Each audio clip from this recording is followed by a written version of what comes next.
മക്കയിലെ കഅബാലയത്തിന്റെ ചാരത്ത് അബ്ദുൽ മുത്തലിബ് എന്ന പ്രമാണിയുടെ മകനായ അബ്ദുല്ലാഹി എന്ന സുന്ദരനും സുശീലനുമായ യുവാവിന്റെ ഭാര്യ ആമിന എന്ന മഹത്വമുള്ള ഭവതി ജന്മം നൽകിയ പ്രസവിച്ച കുഞ്ഞ് മുഹമ്മദ് സല്ലല്ലാഹു അലൈഹി വസല്ലം തങ്ങൾ എന്ന ബാലൻ മക്കയിൽ നിന്ന് 80 കിലോമീറ്റർ ദൂരമുള്ള ത്വായിഫിലേക്ക് പോകുന്ന വഴിയിൽ ബനൂ സഅദ് ഗോത്രത്തിന്റെ ഒരു സ്ഥലമുണ്ട്. ആ ബനൂ സഅദ് ഗോത്രത്തിന്റെ ഗ്രാമാന്തരീക്ഷത്തിൽ ഹലീമ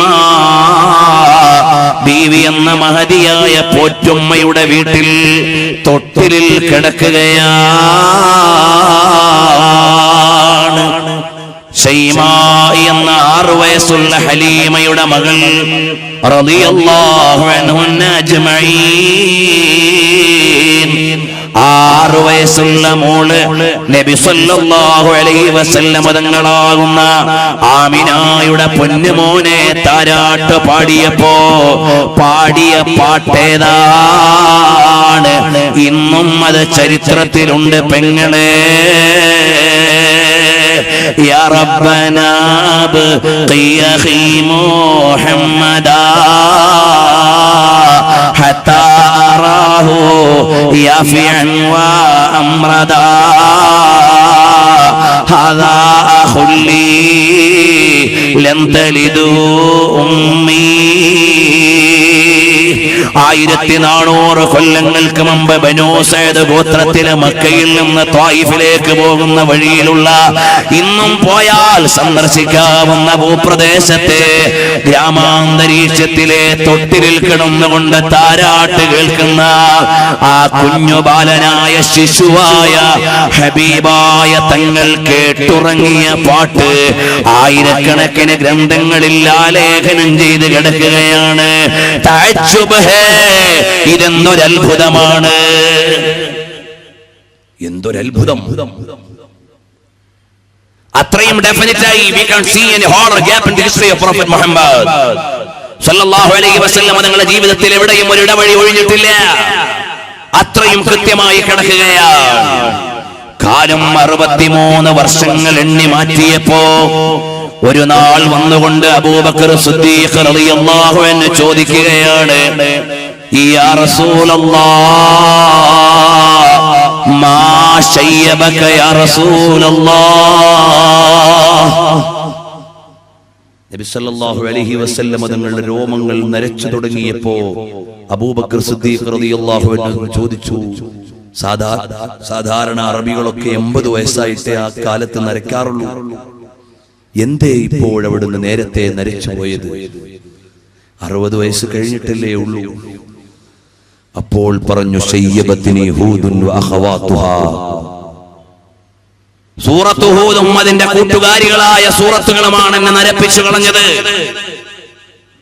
ഉടനെ അബൂബക്കർ സിദ്ദീഖ് റളിയല്ലാഹു അൻഹു ചോദിച്ചു, മാദാ ശയ്യബക മിൻ സൂറത്തി ഹൂദ്.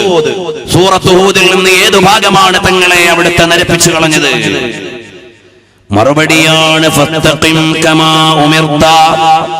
കൽപ്പിക്കപ്പെട്ട പോലെ നടന്നുകൊള്ളണം എന്ന അല്ലാഹുവിന്റെ കൽപ്പനയങ്ങ് വന്നപ്പോ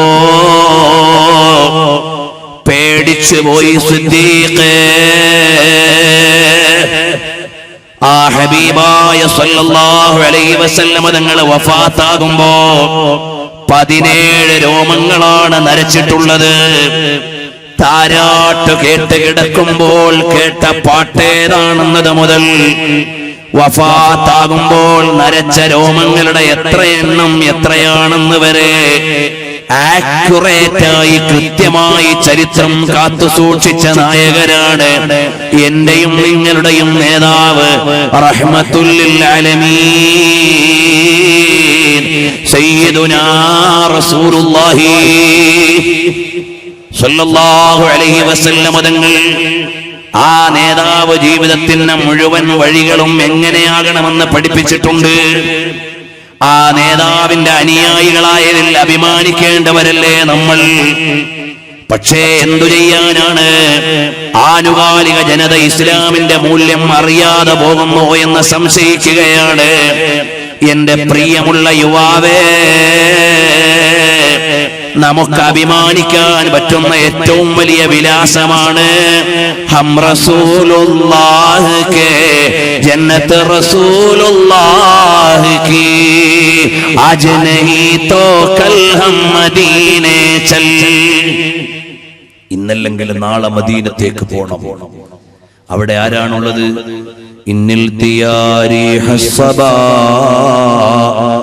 യൗമൻ ഇലാ അർളിൽ ഹറം ബല്ലിഗ് സലാമി റൗളതൻ ഫീഹൻ നബിയുൽ മുഹ്തറം.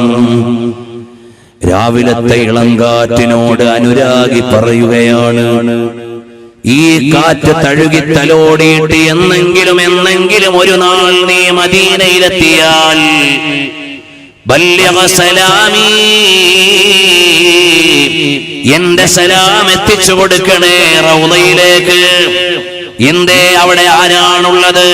ഫീഹൻ നബിയുൽ മുഹ്തറം, അവിടെയാണ് വിശുദ്ധരായ പുണ്യ നബി സല്ലല്ലാഹു അലൈഹി വസല്ലം തങ്ങളുള്ളത്.